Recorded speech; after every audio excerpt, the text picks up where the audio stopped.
Good morning students, good morning friends. आज हम लोग इलेक्ट्रिक फील्ड की फोर्थ क्लास में हैं। हम लोग ये इलेक्ट्रिक फील्ड का फोर्थ लेक्चर है। इसमें आज हम लोग पढ़ेंगे कि किसी कॉन्टिन्यूअस बॉडी पर अगर चार्ज डिस्ट्रीब्यूशन होता है। कल हम लोगों ने देखा था कि एक सिंगल पॉइंट ऑब्जेक्ट की वजह से, एक सिंगल चार्ज की वजह से किसी डिस्टेंस पर इलेक्ट्रिक फील्ड क्या होगा, ग्रुप ऑफ चार्ज की वजह से कि किसी पॉइंट पर इलेक्ट्रिक फील्ड क्या होगा, ये कल हम लोगों ने देख लिया था। आज हम लोग देखेंगे कि किसी अगर कोई बॉडी है, उस बॉडी पर अगर चार्ज डिस्ट्रीब्यूट किया गया है और वो चार्ज का डिस्ट्रीब्यूशन यूनिफॉर्मली है, तो उसकी वजह से किसी पॉइंट पर इलेक्ट्रिक फील्ड क्या होगा। जैसे मान लीजिए अगर कोई बॉडी है, हमारे पास एक स्ट्रेट रॉड है, एक वायर है, स्ट्रेट ना हो कोई बात नहीं, एक वायर है, ठीक है। उस वायर की वजह से किसी पॉइंट पर इलेक्ट्रिक फील्ड क्या होगा। अगर कोई सर्कुलर लूप है, अगर कोई सेमी सर्कुलर लूप है, उसकी वजह से उसके एक्सिस पर, उसके सेंटर पर किसी पॉइंट पर इलेक्ट्रिक फील्ड क्या होगा, ये सब हम लोग देखेंगे, ठीक है। तो आइए सबसे पहले हम लोग शुरुआत करते हैं कि कॉन्टिन्यूअस बॉडी जो होती है, जो कि एक पूरी, जैसे मान लीजिए कोई प्लेट हुआ, कोई आपका डिस्क हो गया, कोई सर्कल हो गया, ठीक है, कोई स्ट्रेट वायर हो गया, ये सब कहलाती है आपकी कॉन्टिन्यूअस बॉडी, जिसमें बीच में ब्रेकेज ना हो। तो सबसे पहले ये टॉपिक शुरुआत करने से पहले हमें देखना होगा कि कॉन्टिन्यूअस बॉडी पे चार्ज का डिस्ट्रीब्यूशन कैसे होता है। तो आइए सबसे पहला हेडिंग डालते हैं हम लोग, different type of charge distribution.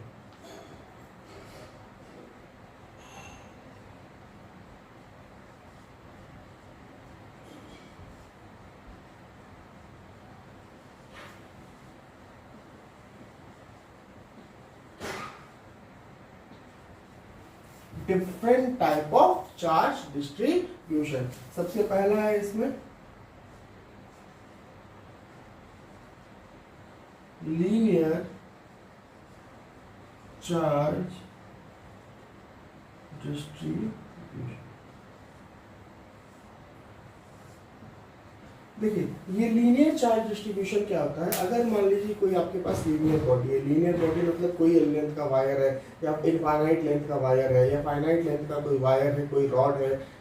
Linear मतलब जिसमें सिंगल लाइन हो, मतलब एक सिंगल डायमेंशन हो, चाहे वो एक्स एक्सिस में, चाहे वाई एक्सिस में, चाहे जेड एक्सिस में हो, बट सिंगल डायमेंशन हो। तो अगर ऐसी किसी बॉडी पर, अगर पूरी बॉडी पर हमने चार्ज को डिस्ट्रीब्यूट किया यूनिफॉर्मली, तो वो आपका कहलाता है लीनियर चार्ज डिस्ट्रीब्यूशन, ठीक है। सपोज दैट एक रॉड है या वायर है, कुछ भी ले सकते हैं आप, एल लेंथ का। कितनी है इसकी लेंथ? एल। इस पर आपने क्यू चार्ज डिस्ट्रीब्यूट किया पूरे के पूरे वायर पर, यानी कि क्यू चार्ज है तो क्यू चार्ज अगर डिस्ट्रीब्यूट करेंगे तो वायर के हर पार्ट पर चार्ज आ जाएगा।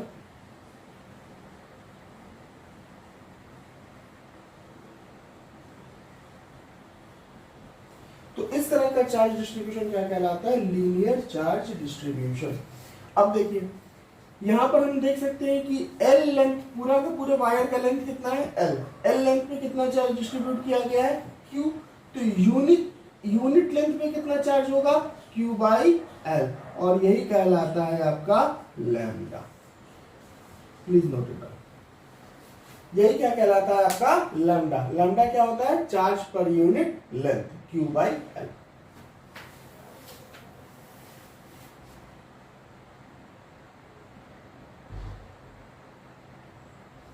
नोट हो गया? एल लेंथ पे कितना चार्ज था? क्यू। तो यूनिट लेंथ पे क्या होगा? Q by L. यही क्यू बाई एल क्या कहलाएगा? Linear charge distribution. इसी को हम किससे डिनोट करते हैं? लैम्डा। और लैम्डा को हम एक और नाम देते हैं, लिख लीजिए, lambda is known as linear charge density.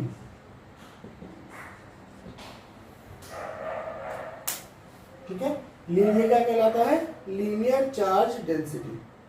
ठीक है, तो आप लोगों ने ये नोट कर लिया, लैम्डा क्या कहलाता है? Linear charge density. Note it down. उसके बाद हम लोग सेकंड पे चलेंगे।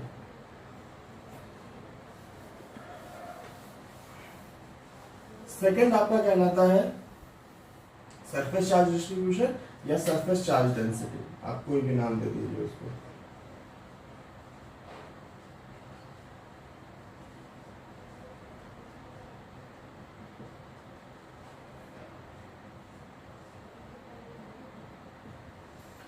सरफेस चार्ज डेंसिटी आप इसको ऐसे समझिए कि अगर मान लीजिए कोई सरफेस है, सरफेस एरिया मतलब जैसे मान लीजिए अगर आपने एक स्फीयर लिया, स्फीयर के आउटर सरफेस पर अगर हमने कोई चार्ज डिस्ट्रीब्यूट किया तो वो क्या हुआ, वो पूरे सरफेस पर चार्ज डिस्ट्रीब्यूट हुआ।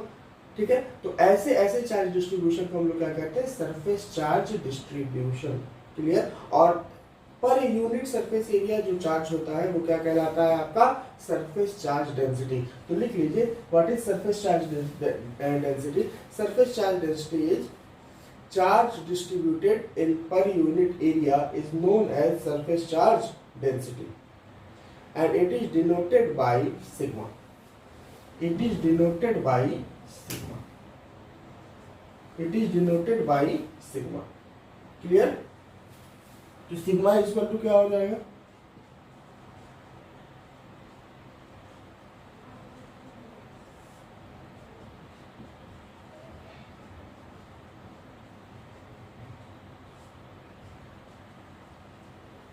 Total charge upon total surface area. अब इसको ऐसे समझ लीजिए, समझने के लिए मान लीजिए कि ये स्फीयर का सरफेस है और इस पूरे सरफेस पर प्लस क्यू चार्ज को हमने डिस्ट्रीब्यूट कर दिया। इस टोटल हमारे पास चार्ज कितना है, क्यू, और पूरा सरफेस एरिया कितना है, ए। तो क्यू चार्ज हमने पूरे सरफेस एरिया पे डिस्ट्रीब्यूट कर दिया यूनिफॉर्मली। तो अब बताइए पूरे एरिया पर कितना चार्ज है, क्यू। तो यूनिट एरिया पे कितना चार्ज होगा, क्यू बाई ए, और यही कहलाता है आपका क्या, सरफेस चार्ज डेंसिटी सिग्मा। तो सिग्मा इज इक्वल टू हम लिख सकते हैं Q by A, total charge upon total surface area. Noted down. Surface charge density आपको लिखाई थी मैंने, इसको बना लीजिए।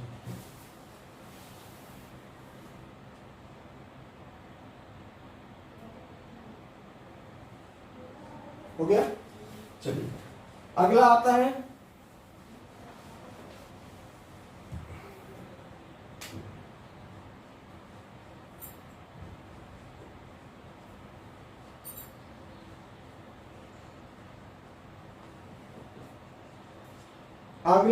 Volume charge density.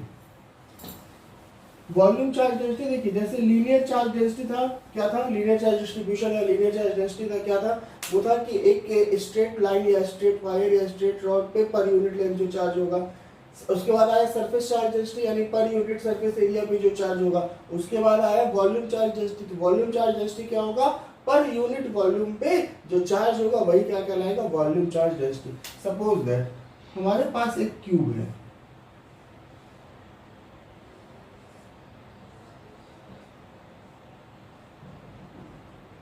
ठीक है, इसका वॉल्यूम कितना है v, और हमारे पास चार्ज है q, पॉजिटिव q। हमने इस पूरे वॉल्यूम पर, इस पूरे क्यूब पर हमने ये प्लस चार्ज डिस्ट्रीब्यूट कर दिया यूनिफॉर्मली।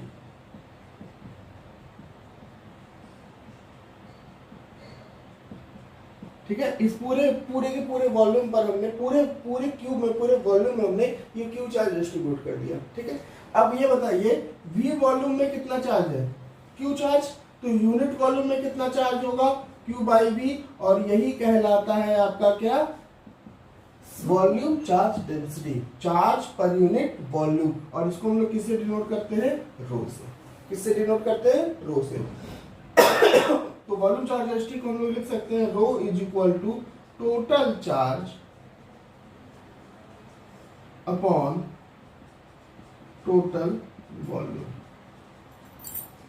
रो इक्वल टू लिख सकते हैं हम लोग total charge upon total volume. Sigma equal to क्या लिख सकते थे, total charge upon total surface area, और लैम्डा इक्वल टू क्या लिख सकते थे, total charge upon total length. तो अगर आप इस चीज को ध्यान से देखें तो लीनियर चार्ज डेंसिटी तब बात आती है, लीनियर चार्ज डेंसिटी की बात तब करेंगे जब बॉडी जिस पर हमारा चार्ज डिस्ट्रीब्यूशन हो रहा है वो जब किसमें होगी, सिंगल डायमेंशन यानी मोनो डायमेंशन यानी यूनि डायमेंशन में, एक डायमेंशन में जब होगी। ठीक है, वॉल्यूम सरफेस चार्ज डेंसिटी की बात हम तब करेंगे जब गिवन बॉडी हमारी कैसी होगी, टू डायमेंशनल होगी, यानी कि एक प्लेन की बात करेंगे तब।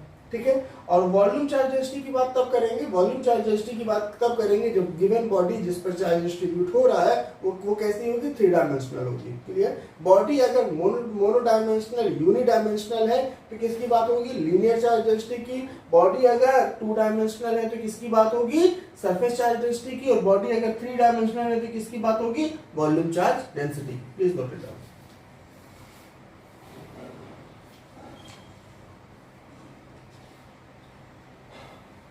हो गया।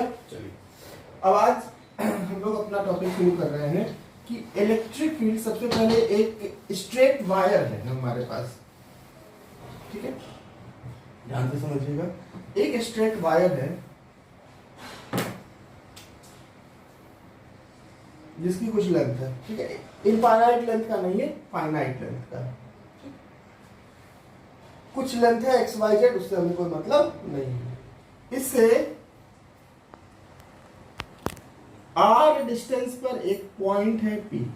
कितने डिस्टेंस पर, आर डिस्टेंस पर। और ध्यान रहे ये डिस्टेंस हमने इस वायर के मिड पॉइंट से नहीं ली है। क्लियर। ये डिस्टेंस मिड पॉइंट से नहीं, कहीं किसी भी आर्बिट्रेरी पॉइंट से एक डिस्टेंस है, आर डिस्टेंस पर एक पॉइंट है पी। और ये कह रहा है कि इस वायर को हमने चार्ज क्यू चार्ज इस वायर पे यूनिफॉर्मली हमने क्या कर दिया है, डिस्ट्रीब्यूट कर दिया।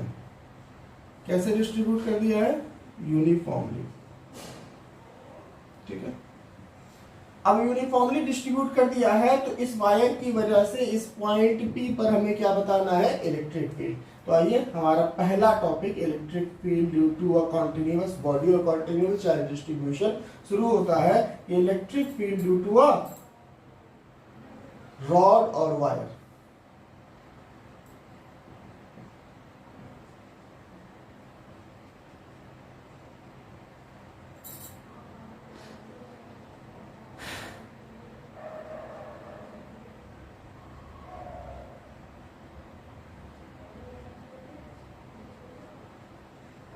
ये हमारा पहला टॉपिक। आप टॉपिक डाल करके ये डायग्राम बना लीजिए।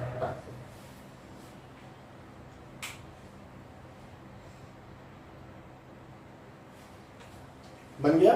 चलिए अब देखिए इसकी वजह से हमें यहां पर निकालना है electric field.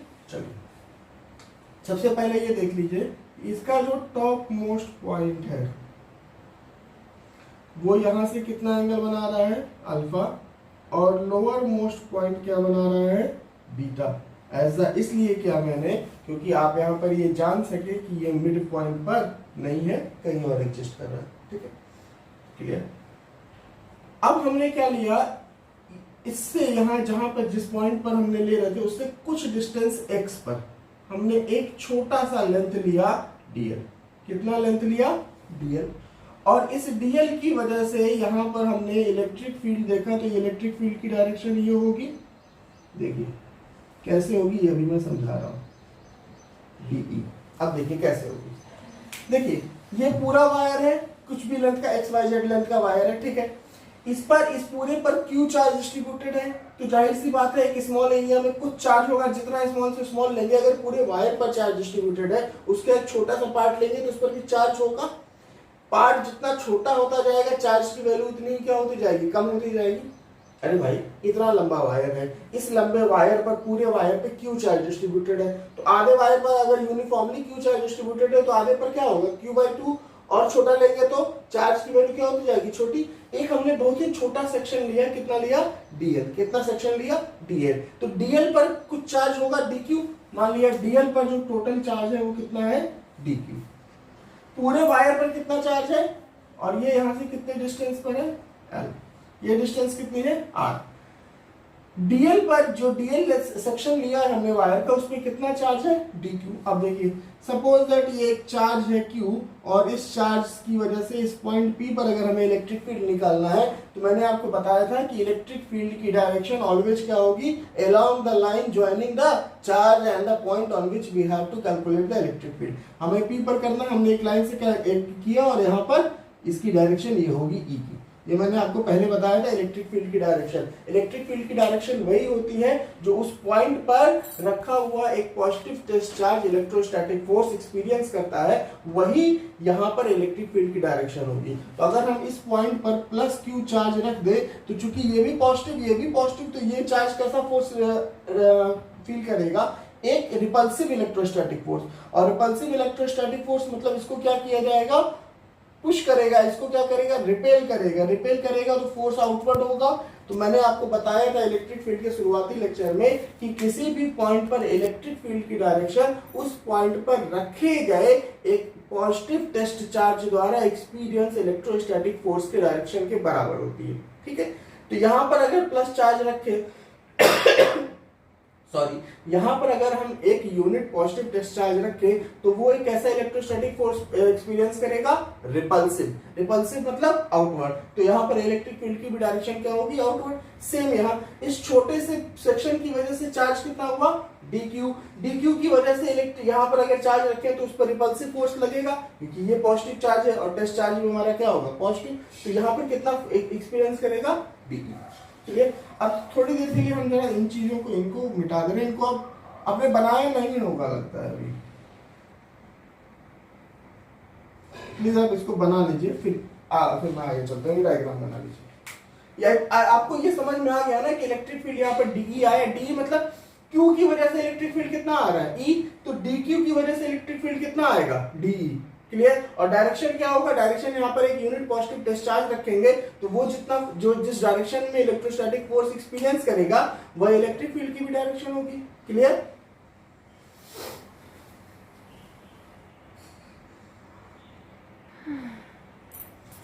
Okay, note down कर लिया आप लोगों ने, डायग्राम बना लिया। अब चलिए मैं इस डायग्राम में इन चीजों को मैं थोड़ी देर के लिए भूल जाता हूँ। ठीक है,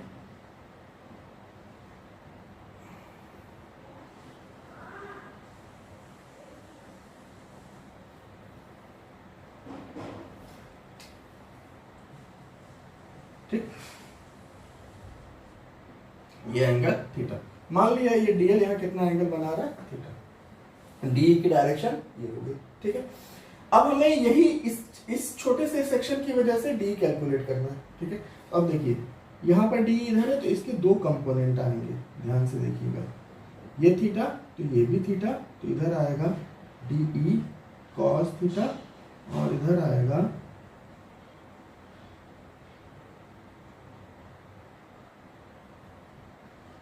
डी साइन थीटा।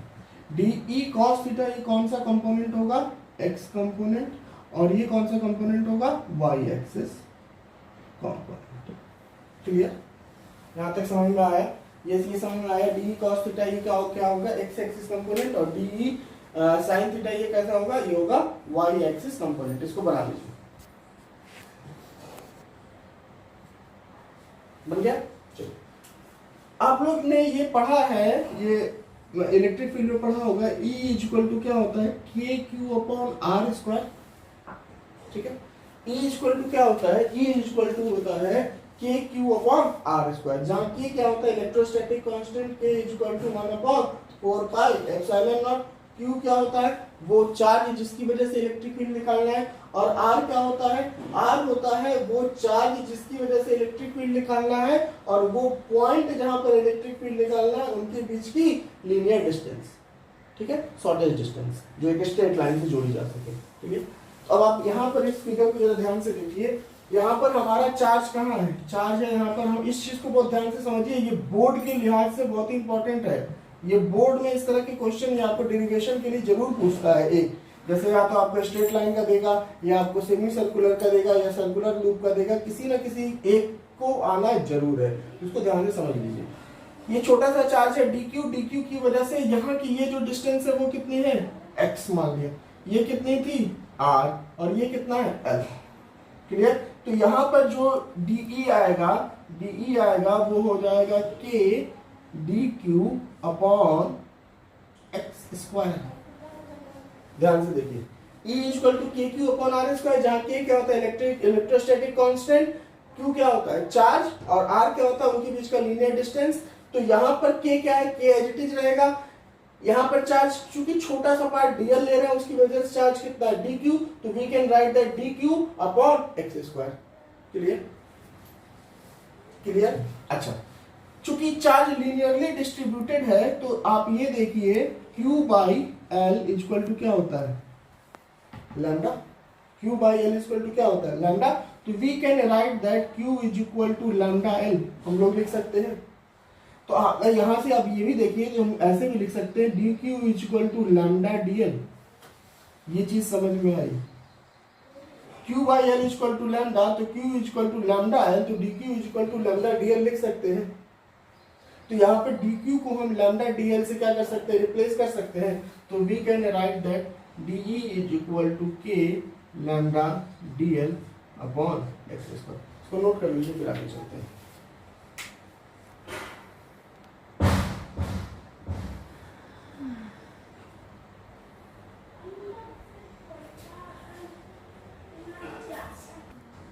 ठीक है, तो आई होप आप लोगों ने ये नोट कर लिया होगा। चलिए फिर आगे चलते हैं। हमारा क्या आया था, हमारा आया था d E is equal to k lambda d l upon x. ठीक है, चलो अब जरा इस ट्राइंगल को देखिए। ये जो ट्राइंगल है इसको अगर नाम दे दें ओ, इसको नाम दे दें पी, और ये है मान लीजिए इस पॉइंट को दे दिया क्यू। तो ओ पी क्यू ट्राइंगल को देखिए, तो ओ पी क्यू ट्राइंगल एक राइट एंगल ट्राइंगल है। एक राइट एंगल ट्राइंगल है जिसका परपेंडिकुलर कितना है एल और जिसका बेस कितना है आर। तो we can write that tan theta is equal to perpendicular upon base, तो tan theta is equal to l upon r. तो we can write that l is equal to r tan theta. अब देखिए l is equal to r tan theta हमें मिल गया।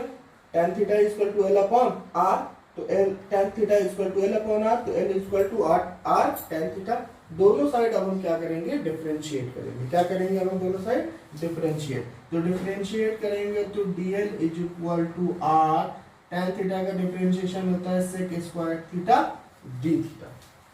तो dl is equal to r sec square theta d theta. ये हमने क्यों किया देखिए, अभी मैं आपको अभी जब आगे बढ़ेंगे तो मैं आपको समझाऊंगा कि हमने एक्चुअली में ऐसा क्यों किया। तो dl की वैल्यू क्या आ गई r sec square theta d theta. इसको उठा करके हम लोग यहाँ पुट कर सकते हैं d E is equal to k lambda. D l की वैल्यू कितनी आई है r sec square theta d theta upon x square. अब देखिए यहाँ पर एक बेसिक समस्या ये है कि ऊपर जो डिफरेंशिएशन है वो तो थीटा के टर्म में आ रहा है और ये एक्स स्क्वायर आ रहा है। एक्स स्क्वायर भी वेरिएबल कैसे है कि हमने डीएल सेक्शन यहाँ पर लिया था, यहाँ पर लिया था तो x आया। अगर हम डीएल सेक्शन लेते तो यहाँ अगर मान लीजिए डीएल सेक्शन इस पॉइंट की जगह यहाँ पर लेते तो x की वैल्यू कुछ और आती। तो जैसे ही हम पूरे वायर के लिए हम इसको कैलकुलेट करेंगे तो डीएल यहाँ से लेकर के यहाँ तक मूव करेगा और हर पॉइंट के लिए x की वैल्यू दूसरी आएगी। और दूसरी बात, जैसे जैसे ये डीएल मूव करेगा ये थीटा की वैल्यू भी चेंज होती जाएगी, कभी बढ़ेगी कभी घटेगी। ध्यान दीजिए जैसे जैसे ये डीएल चेंज होगा ये थीटा की वैल्यू भी चेंज होगी। तो इस इक्वेशन में एक तो आपका वेरिएबल क्या हो गया थीटा हो गया, दूसरा वेरिएबल क्या हो गया एक्स हो गया।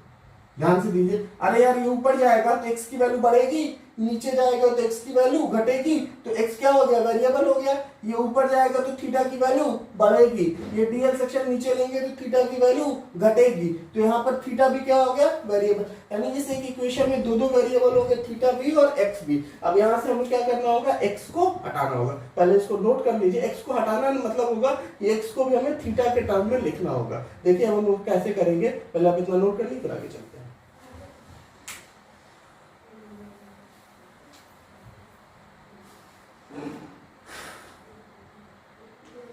चलिए हो गया नोट।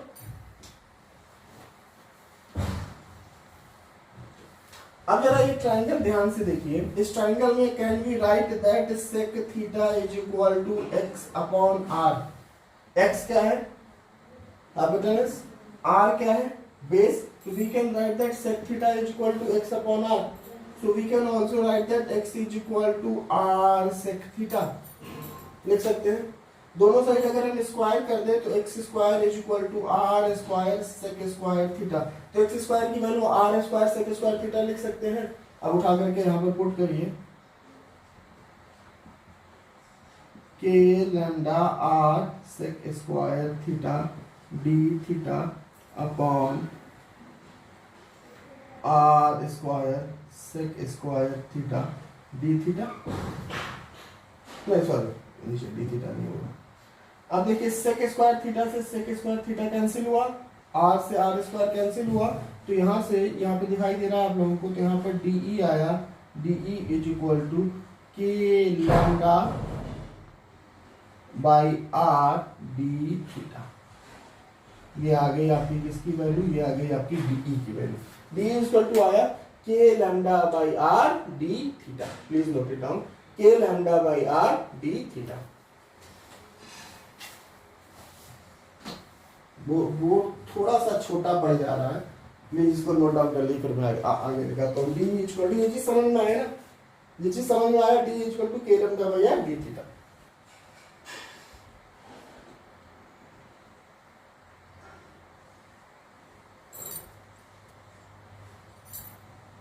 चलिए मैं यहां पर अब इसको चेंज कर दे रहा हूं, दैट इज के lambda by r d theta. अब आई होप आप लोगों ने बाकी नोट कर लिया होगा, तो मैं बाकी को रब कर दे रहा हूं, ठीक है।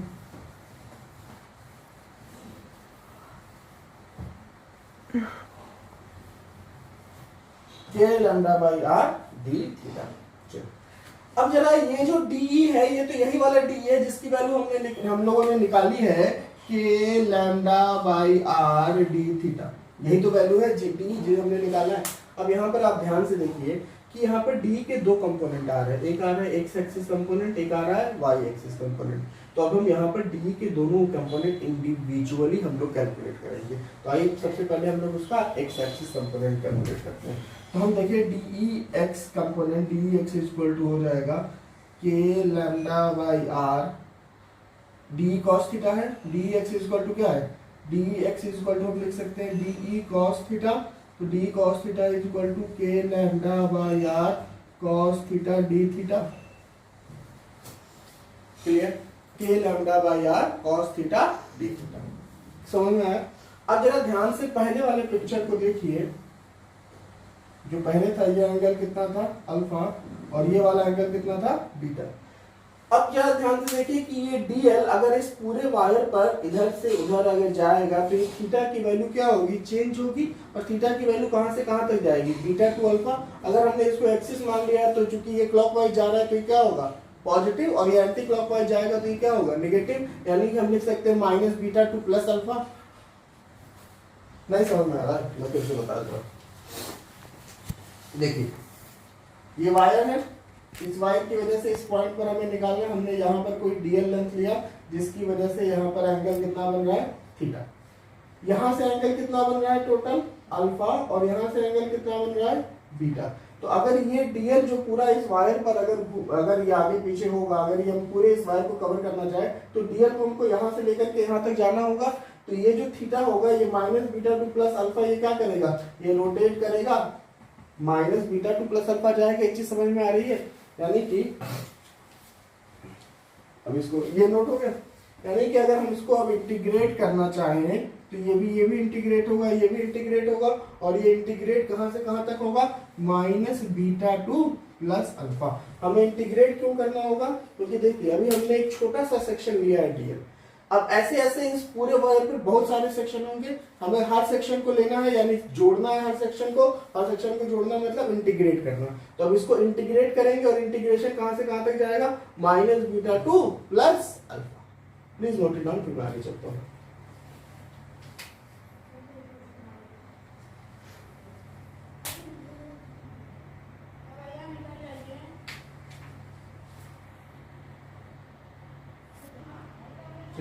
अब देखिए हमें इसको इंटीग्रेट करना है, मतलब के लैम्डा बाई आर क्या होगा, कांस्टेंट, ये क्या आ जाएगा बाहर, हम लिख सकते हैं इसको k lambda by r minus beta to plus alpha cos theta d theta. cos theta का इंटीग्रेशन होता है sin थीटा। तो अब ये बन जाएगा आपका k lambda by r sine theta minus beta to alpha. अब इसमें क्या करते हैं, upper limit minus lower limit, तो we can write that k lambda by r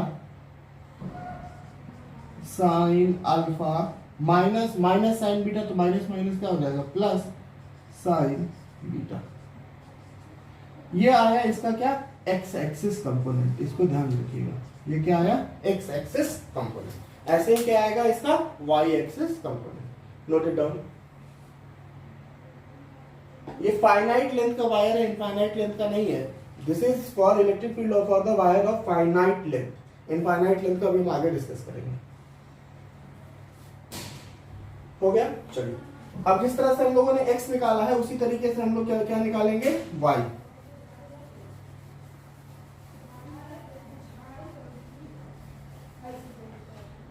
D y, y axis component कितना है, हम लोग देख रहे हैं कि ये है हमारा डी साइन थीटा, और साइन थीटा क्या होगा, डी है हमारा k lambda by r, D है हमारा k lambda by r sine theta, d theta कहां से कहां तक जाएगा, ये भी जाएगा minus beta to alpha. Note it down please.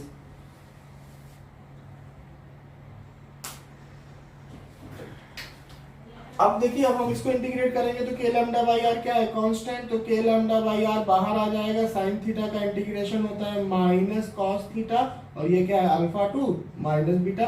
Upper limit equal to हो जाएगा माइनस कॉस अल्फा, और ये हो जाएगा minus minus plus cos beta. अब हम इसको लिख सकते हैं cos beta minus cos alpha, तो ये हो जाएगा ई वाई हो जाएगा हमारा k lambda by r cos beta minus cos alpha. यह है हमारा क्या x axis component k lambda by r sine alpha plus sine beta, और ये हमारा क्या है y axis component k lambda by r cos beta minus cos alpha. Note it down.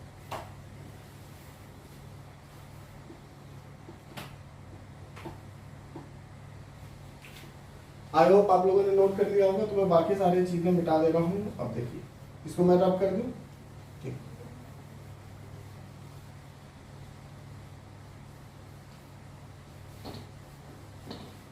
थोड़ा सा बोर्ड पे जगह हो जाए।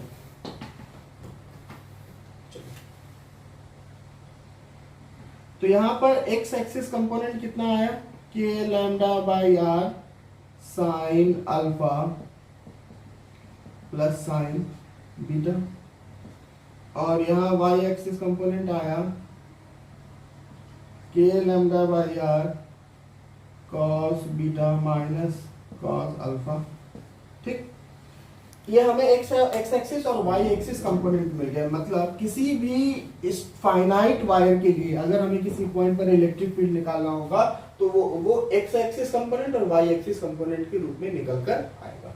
आई होप आप लोगों को ये सारी चीजें समझ में आ गई होंगी। चलिए, अब इसमें बस एक छोटा सा पॉइंट है, क्योंकि वो पॉइंट अगर मैं कल के लिए छोड़ूंगा तो फिर वो कल मुझे फिर से पूरा बताना होगा। एक छोटा सा पॉइंट है कि अभी ये वायर किस लेंथ का है, फाइनाइट लेंथ का, ठीक है। लेकिन अगर यही वायर इनफाइनाइट लेंथ का हो जाएगा, मतलब इधर भी ऊपर भी ये किधर जा रहा है इनफाइनाइट तक, नीचे भी किधर जा रहा है इनफाइनाइट तक, तो जब ये इनफाइनाइट लेंथ का वायर हो जाएगा, ठीक है, पूरा इनफाइनाइट, इधर भी इनफाइनाइट इधर भी, तो आप देखिए ऊपर वाले टॉप मोस्ट पॉइंट से कितना एंगल बन रहा है अल्फा, और लोअर मोस्ट पॉइंट से कितना एंगल बन रहा है बीटा। क्लियर। जब ये वाला पॉइंट इनफाइनाइट तक जाएगा तो ये वाला लाइन भी ऊपर जाएगा, ये बढ़ेगा, तो अल्फा की वैल्यू क्या होगी, बढ़ेगी, और बीटा की भी वैल्यू क्या होगी, बढ़ेगी। तो for an infinite wire alpha is equal to 90 degree and beta is also equal to 90 degree. अभी तो हम फाइनाइट वायर के लिए निकाल रहे थे, अब अगर हम इनफाइनाइट वायर के लिए देखें तो for infinite wire alpha and beta is equal to 90 degree. तो अब हम उठा करके इसको यहां पर रखेंगे। तो अब हम किसके लिए निकाल रहे हैं, फॉर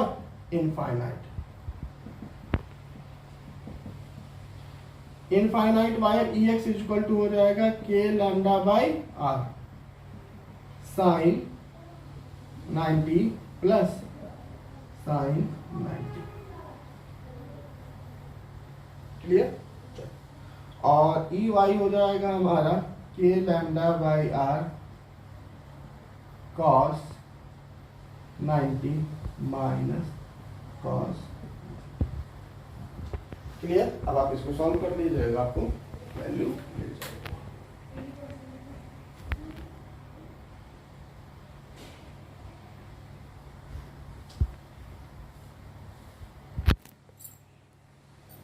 नोट इट डाउन, हो गया। चलिए इसको सॉल्व कर लीजिएगा, बाकी कल इसके आगे हम लोग कल डिस्कस करेंगे। आई होप आपको ये समझ में आएगा। ये स्ट्रेट वायर का जो फाइनाइट लेंथ का है ना, ये बहुत इंपॉर्टेंट है। इसको बहुत ही इंपॉर्टेंटली समझने की कोशिश करिएगा। अगर ये समझ में नहीं आया है तो प्लीज मुझे बताइएगा, मैं फिर से इसकी क्लास लूंगा, क्योंकि ये बोर्ड के लिहाज से ये बहुत इंपॉर्टेंट है। क्योंकि ये एक अकेला पोर्शन आपको infinite length, finite length, semi finite, semi infinite, चारों सेक्शन को ये कवर करता है। ठीक है, ये अगर अकेला आपको ही समझ में आ गया हो तो ठीक है। Thank you for today.